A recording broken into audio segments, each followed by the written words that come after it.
Welcome to Surviving Roots, the podcast where we journey through the complexities of our emotions together. I'm your host, Carrie Fund, and I'm here to guide you on a path of self-discovery, understanding, and healing. In each episode, we'll explore a range of emotions and experiences, from navigating grief and trauma to managing stress and anxiety. Through candid conversations, expert insights, and practical strategies, we'll uncover the tools you need to navigate life's emotional landscape with resilience and grace. So, let's embark on this transformative journey together. Take a deep breath. Allow yourself this time. This podcast is for you.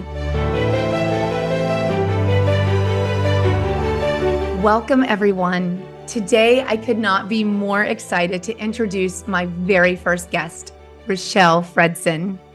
Richelle holds a very special place in my heart, near and dear, because she's one of the first women I truly learned to trust and lean into on my book writing journey.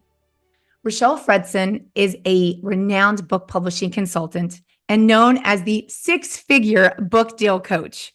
She has helped hundreds of authors create impactful and marketable book concepts and proposals, resulting in millions of dollars in publishing deals with the top publishers. Richelle also hosts the Bound to Determine podcast, an insider's look at what it takes to cut through the noise of the book publishing world. I am so happy you are joining us today, Richelle. I am honored to be here, Carrie. I adore you. You know this. I'm so happy you're doing this podcast. And I just am so excited for everyone who's going to be listening to this show to learn from you, to receive from you. And you are just showing up in all your gifts. So I'm so proud of you. Ditto. I am truly beyond grateful for your presence in every way since you've entered my life. It's truly an absolute honor to have you as my first guest, because without your guidance and mentorship, I wouldn't be sharing my journey beyond the pages of the proposal we created. Creating my book proposal with you, your support propelled me into turning my pain into my power. And I just want to repeat that because I want listeners to know what you've done for me. You have helped me turn my pain into my power. And during our first Zoom, you told me that vulnerability is our superpower. And not only has it helped me in my healing, but it has helped me go viral on Instagram. So thank you, Richelle Fredson. Can you send me some of that viral magic? I mean, seriously, you're a wizard. I don't want to waste a moment because I know I only have you for so much time, and I just want to dive in. I want everyone listening to get as much wisdom as they can from you. Today, we are talking all about imposter syndrome. Richelle, you have worked with so many authors who navigate self-doubt, and I'm just so curious about how you've had to challenge your own feelings of being unworthy during your career journey, from launching your own business to even your own podcast. Yeah. I mean, first of all, I just think that the feeling of not enoughness, of unworthiness, is such a common symptom that so many people experience. And I will say that, in my opinion, it's women that struggle with this a lot more. I think that the risk is always a little bit greater for us to put ourselves out in the world to try something new, because for so many years we've been told to stay small. And so taking that leap feels so much bigger for us in these big sort of pinnacle moments. And I was a kid, honestly, who was raised with a lot of confidence. I had very reassuring, self-assuring parents who were like, "You're a superstar, go get them." I just had a really wonderful upbringing that kind of filled me with confidence, for better or worse. And so when I think about starting new things, the first thing to come into my mind is, why not me? Like, why not me? I have seen my siblings try new things, and I've seen them succeed, and I have seen them fail. I have seen them learn things. I've seen them become hugely successful. I've seen my friends do it, sometimes with even less knowledge than I have at any given moment. So I think to myself, why can't it be me? Why can't I be the success story? And when I started my own business, I think what sort of anchored me was that I had put in my time right? I had spent 15 years learning this industry inside and out. I had friends who were pushing me and motivating me and saying, you can do this. Like, again, like, why are you not already doing this? You were born to do this. You were born to serve in this capacity. And I think my network has always just held me. My supporters, my family, my friends have held me and made me feel safe, as if there was a safety net as I took these big leaps. So I think, there's a little bit of blind confidence. There's a little bit of why not me. And in the moments when I feel fearful, I just try and remind myself that I'm learning something new. And it's going to feel awkward and uneasy. But we can't always assume that we know everything at every moment. It's going to Right. feel a little funky sometimes. Right. Oh, that's beautiful. I'm actually making a note to self. Kudos to your parents because they've done a fabulous job. So, parenting tip to me, number one, is build resilient kids with confidence because look what they do. I think in our family, it was always like, you may not know the result. All you can control is how hard you try.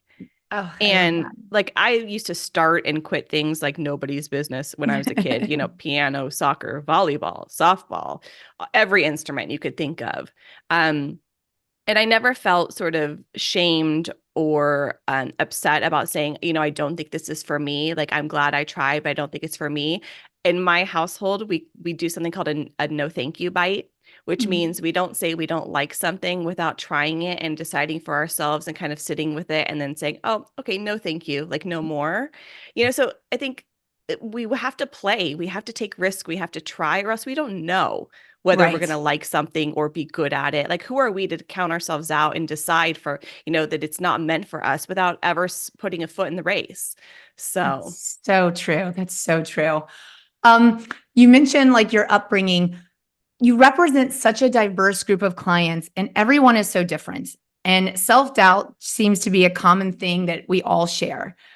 Why do you think everyone doesn't see their own worth? Do you think there's anything beyond their upbringing and having supportive parents? yeah, I mean, I think it comes back to that trying something new and just being so scared, and it's real, it's valid. And I think that as people consider sharing a piece of themselves with Mhm. others, yeah, it's a little scary because we're a culture that feeds off belonging. And the risk of sharing ourselves with other people and sharing those intimate moments or sharing our stories is to risk ridicule. And so there's sort of this innate humanity to it all. Like, it's in us, it's in our DNA. Like, we're meant to be survivors, right? And Right. so I think that there's always this juxtaposition going on in our mind. Like, I want to try this, I'm meant for it, but also I'm really scared to open myself up to being to receiving criticism or people seeing me in a new light. What I find for so many of my clients is the reward is so much sweeter when they do. When they do it. And yeah, I mean, there's always going to be a troll or two, but in most cases, my clients, just like you, are out in the world sharing very vulnerable things on social media and otherwise, and getting a really great response because at the core, we want to be seen by other people. We want to feel like we're not alone in what we're experiencing. And that's the superpower of being vulnerable. It's just the risk and the reward is sweet. I am 100% in. I'm so grateful that I listened to you because it is terrifying and it is so hard. But once you sort of get a taste and see the other side, it's not that scary. Yeah, it's really not. And I think It's really like not. it's practice, right? Like, the Yeah. more you do it, the more you share, the more comfortable you get. And I'm watching your evolution just from like the best seat in the house. And I'm watching your reels and your social media and I'm going, oh my God, this is hysterical. This is something I think about saying out loud all the time. Why haven't I said this out loud? And I think motherhood is as a special sort of sector of the internet where we love to like judge and shame people.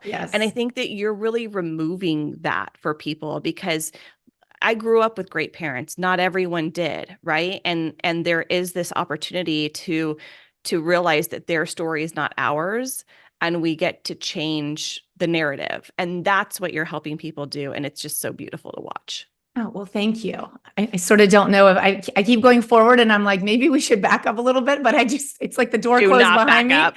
and I I just will have to come keep find walking. I'll come find you. Don't Oh back my it up. You're doing gosh. great. So How do you help your clients turn off this inner negative dialogue so they don't hold themselves back? Yeah. Yeah. I mean, I think I just try and root it in service. Okay. So, and you've heard me say this from my teachings, but like our books are about us, but they're not for us. And Yes. so when we kind of like turn the volume down on our own noise and remember why we're doing it in the first place, very few people come to the book writing process because they want to do it just for themselves. Most people want to make an impact. They want to use their trauma or their experiences or their joy or their success to help other people. Mhm. And so that's the reminder for people, is to say, remember why you're doing it, remember who you're doing it for. Sometimes I'll tell people, put pictures on your wall, like behind your computer, put a reminder somewhere that you can kind of sink into when you're reaching self-doubt, because there's someone out there that needs this message. There's someone out there that needs you. So try and get out of your own dialogue and remember the person that day that needs you to show up. That's really amazing. And it's so true. Working with you during your coaching process, even though we were working with words and pulling, you helped pull my story out of me into like the light. You honestly trained my inner voice to become louder. Like you helped me turn the volume up on my inner voice, louder than my inner critic. And I really swear that's how I got through those months working with you. So It's such a thank you. joy. Like, to be part of that process is because I'm seeing it from the outside, right? So I'm watching people's evolution. And usually the first version of everything is very censored. It's like I'm putting down on the page what I think people want from me or what makes me Yes. look really good or established or valid. And then when I get like, I like sink my teeth in there, and get people to really just fully be themselves and be full vulnerability and let it be messy and ugly and scarred, then the good stuff comes out. And the good stuff is where you really get to impact people. Because how many times have you read a book where you're like, this person's phoning it in? They're kind of on their pedestal, and Yeah. it feels like maybe they're saying they've got it all figured out. The messiness is where the change happens. It's so true. When I read something and someone's really being vulnerable and putting it out there, I love when I know that because I'm like, I can't believe they said that, or I can't believe they shared that. And Yeah, that's when you know this person is all in. they're real. They're Yeah, and we need real. that. We need more of Yeah, that. we do. Yeah. I think that's what helps other people feel seen and heard is that, to sort of let go of the shadows and just share everything into the light because we're all really connected and it really all comes down to human connection. Hmm. And I'm And I just think that realness too makes a difference in such like a sort of technology, social media driven culture that we're in now, that, we're all told to just produce content, and you can get easily stuck in a wheel of just doing what you think is going to get the most eyeballs or get the most traction for your business. But when you see someone show up online and they're real and they're raw and they're messy, or they're saying the thing that no one else is saying, you connect to that material because you're like, wow, that's true authenticity. Like that's what we need out of human connection. So there is this reminder in a sort of hamster wheel culture that wants us to keep producing, to remember to keep coming back to yourself and saying what really needs to be said. so you brought up something really great, talking about platforms and social media. When we're all dealing with this self-doubt and this imposter syndrome, how like what are some tips when dealing with those things with when you're hearing about like negative feedback and rejection? So here we are, we're trying to ignore imposter syndrome, we're trying to be vulnerable, we're trying to show up for others and ourselves, but rejection and negative feedback, what are some tips to deal with that? It's not about you. Rejection isn't about you. It's about them. And we talk about this a lot in publishing, because the ultimate rejection, right, is the one you get from an agent or a publisher. Right. And it's important for people to understand that rejection isn't an indicator of your value, of your worth. It's the capacity of the person on the other end. So if an agent isn't, choosing to represent your material, it's much more about what their track record is, what they can sell well, who they have as contacts on the other end to make that project sell. It's not about, oh gosh, I think this is garbage. This writing is terrible. Ha ha ha. What are they doing? Never. right? Rejection is about that person's capacity. And when we look at rejection online, like if you look at any of those comments, you could very easily say that's that person's stuff. Wow, they're responding from a place of their hurt, of their own rejection that they haven't processed. So the biggest reminder is that the rejection isn't about you at all. And it's certainly not about your worth or your work or your value. It's about the other person's capacity to receive it and do something with it. Wow, that's amazing. I honestly, I feel like I'm back in a coaching session because I just want to take notes right now. But I keep reminding myself this is recorded. I can just listen to it over and over again. All of this wisdom, I'm telling you, it just applies to so many aspects in life beyond even writing, just life Yeah. advice, life advice. Speaking of life advice, what's the biggest breakthrough moment that's allowed you to deal with anything that's been holding you back? Oof. I mean, I turn to people who are smarter than me, first of all. Like I don't have shame around needing support, whether it's personally or professionally. I think one of the best things that I can do for myself is seek the wisdom of people who have already walked the path, who have more information than me. But one of the most profound things that I think I've learned in my business over the years is to trust that when something goes, it means something better is coming in. So, to Ooh, get spiritual for a second, the energetics of that, right? That okay. chasing a client I might want, or being desperate for, a project to succeed, or a new process in my business or a new program, sort of when I grip it really tight in desperation for it to work and it doesn't, I have to trust that that's making space for something better and right to come in.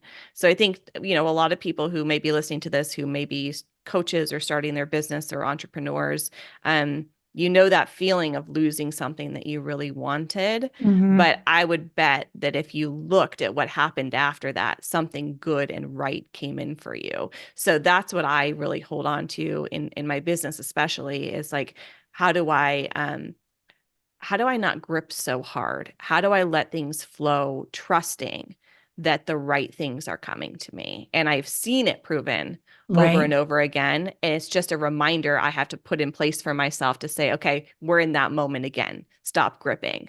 Right. Wow, that's such a great reminder for everyone that's listening. I through this whole process with working with you and just putting myself out there online, it really comes down to force and flow. Yeah. And it's when you can just stay in the flow and trust the process. Not only do things just really work out like they're supposed to, but you actually enjoy it. Yeah. You have Yeah. joy in it.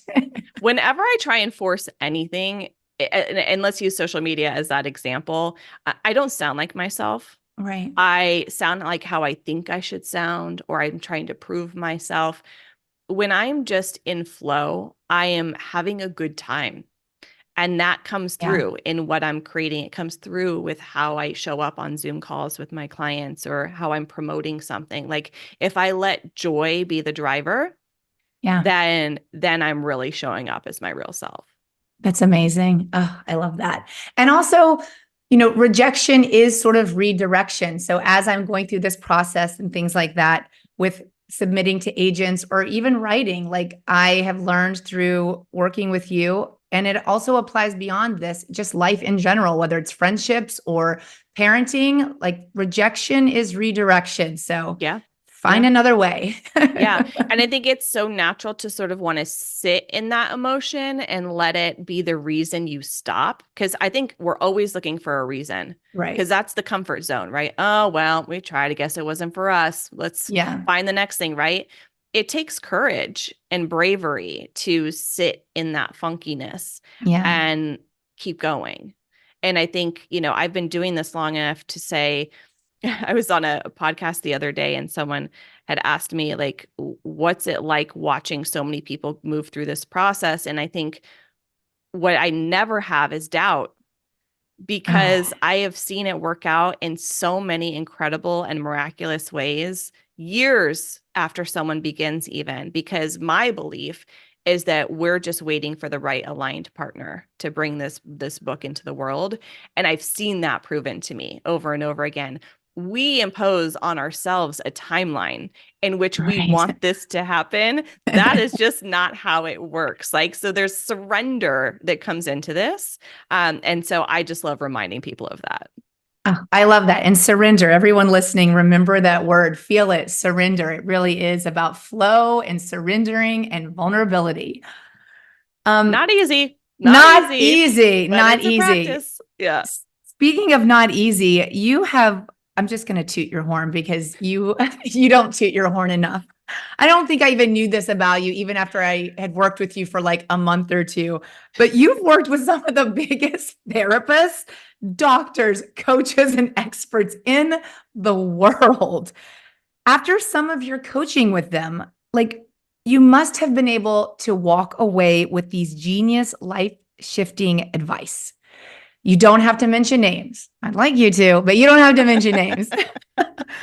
Can you give us like one or two or however many that you want, your best tidbits on how it has impacted the way you live your life? Yeah.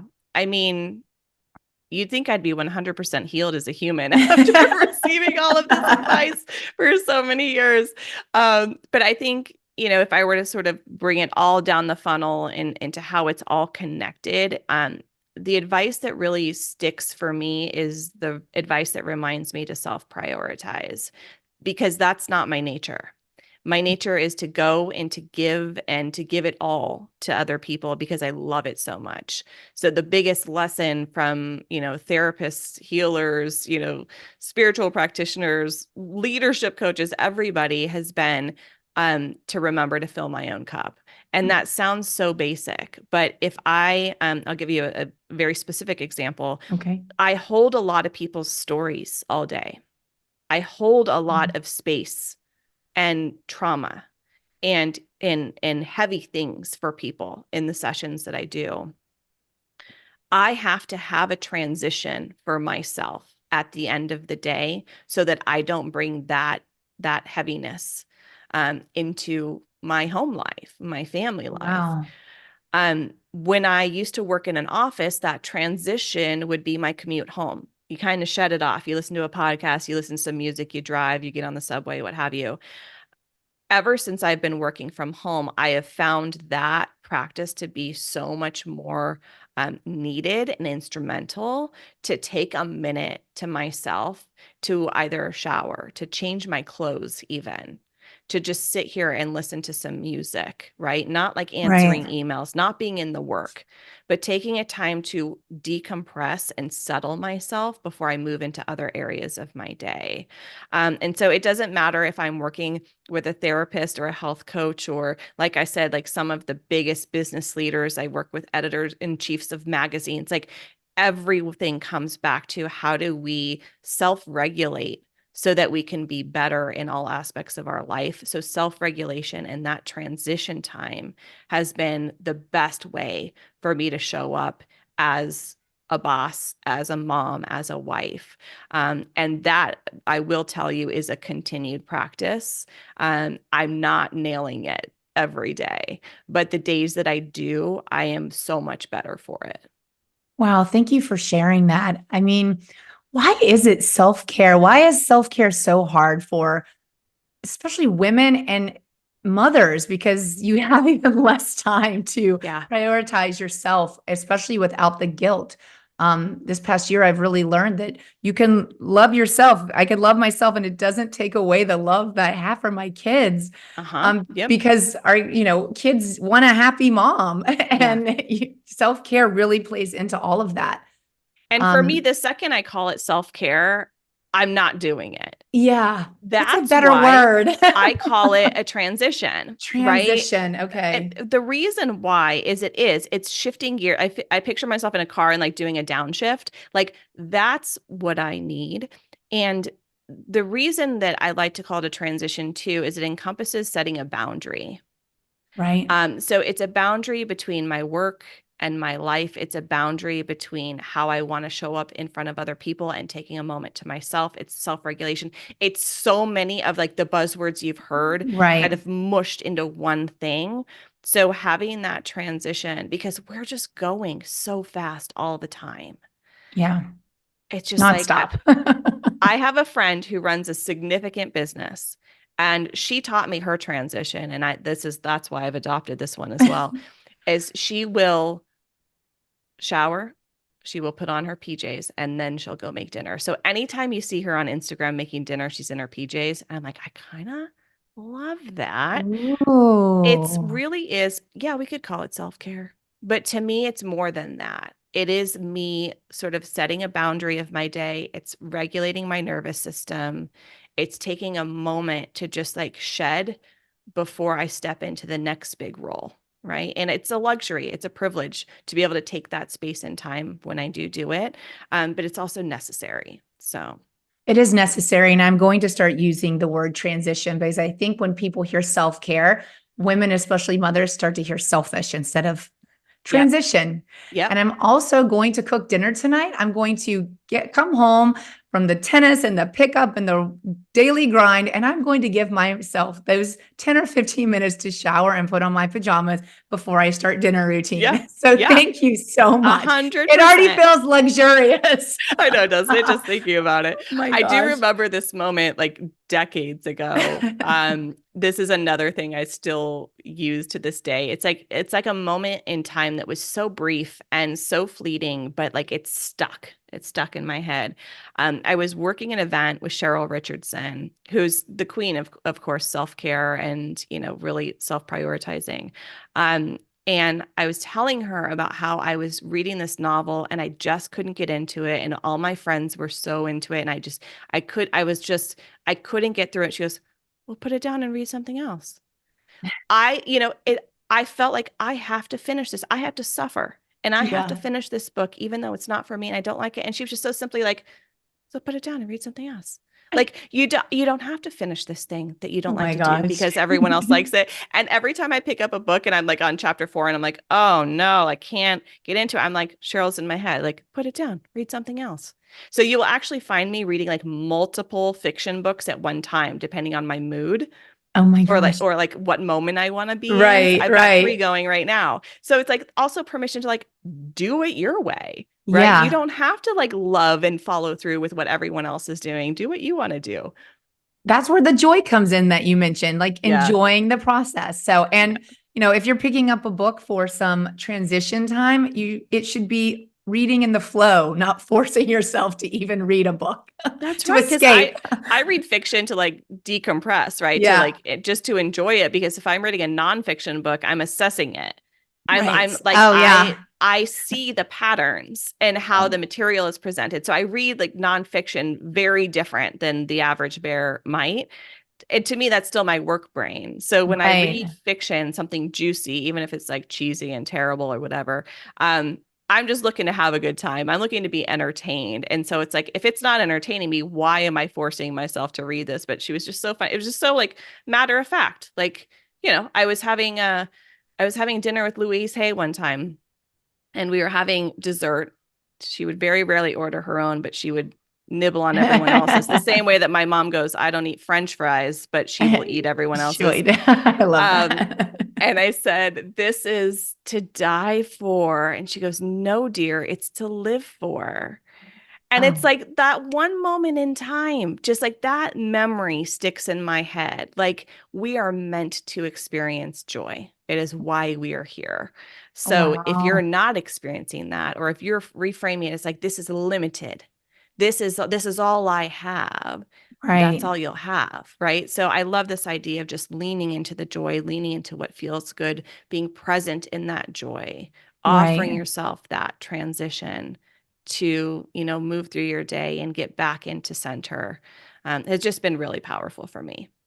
Wow, thank you so much for sharing and that experience. That would have been a table I would have liked to have sat at and eavesdropped and maybe had a bite or two of the dessert. Yeah. Wow, wow, wow, wow. Richelle, thank you so much for your time and for sharing everything you offer, not only to authors and writers, but just the world, because so much of your wisdom that you have shared with me during your coaching process applies to life in general. Wow. And it really has helped me turn my pain into my power. And I know that everyone listening today is going to walk away with so many things. I've actually started taking notes because I just want to put it on a t-shirt and wear it. I would love, could I sneak in one question for you? Yes. I'm going to catch you totally off guard. Okay. I would love to know at your deepest intention for this show, what you want people to realize. Honestly, I want people to realize that they have a choice. We so forget that we have a choice in life, and we either think our pain is too deep, or we're too old, or we're too busy. But I just want people that are listening to this podcast to realize that I'm just a girl that had a lot of trauma and a lot of pain. And one day I chose to make a choice. And it's a forever journey, and it will be a lifelong journey. But each small thing that I do, each small choice that I do creates a shift, and then another shift and another shift. And one day the pain seems lighter and the power seems greater. So I just want everyone to realize, no matter what they're going through in life and what they're doing and what they need and what they want to achieve, that they just have a choice. And so to sit down and give yourself the space to think about what that choice is and what they're going to do about it. I love it so much, and I couldn't agree more. And that's exactly what you're going to help them do. I'm so proud of you. Thank you so much. Thank you for not making me cry too, because you know so much about me from my proposal, and it just is like, please, Carrie, don't cry, don't cry. No. See how much you've helped me? Like, I literally can talk about things and not cry. Oh my That's gosh. power, people. That's power. It is. And I do think that there's this beauty in watching you and a lot of the folks I work with go from being in the experience to realizing that sharing it as a teacher, and standing in that sort of, I've been through something, I have an expertise from life, what life has taught me, and being brave enough to share that, like, only good things will come. It's really wonderful to watch. Amazing. Thank you so much. I want to tell everyone, where can they find you? How do they contact you? I'm everywhere. I'm Richelle Fredson, literally everywhere. So .com, on Instagram, on LinkedIn, occasionally on Facebook. And yeah, I would love to connect with anyone who's listening. And I just think that what you're doing here and what I'm doing in my business is really encouraging people to show up flawed, but with purpose, and to realize that, we can really impact each other and make the world a better place together. Thank you so much. Well, you've definitely impacted me. And I know so many people listening today are going to make the choices that they need to make. And I'm so grateful for your time and for our connection. So thank you. I'm grateful for you. Thanks for having me. Thank you. Thank you for joining this week's episode of Surviving Roots. Let's continue this conversation as a community. For more updates about the show, remember to subscribe on iTunes to leave a review. Also, there will be some special bonus footage from the show on Instagram @carrie.fund. I'll see you there.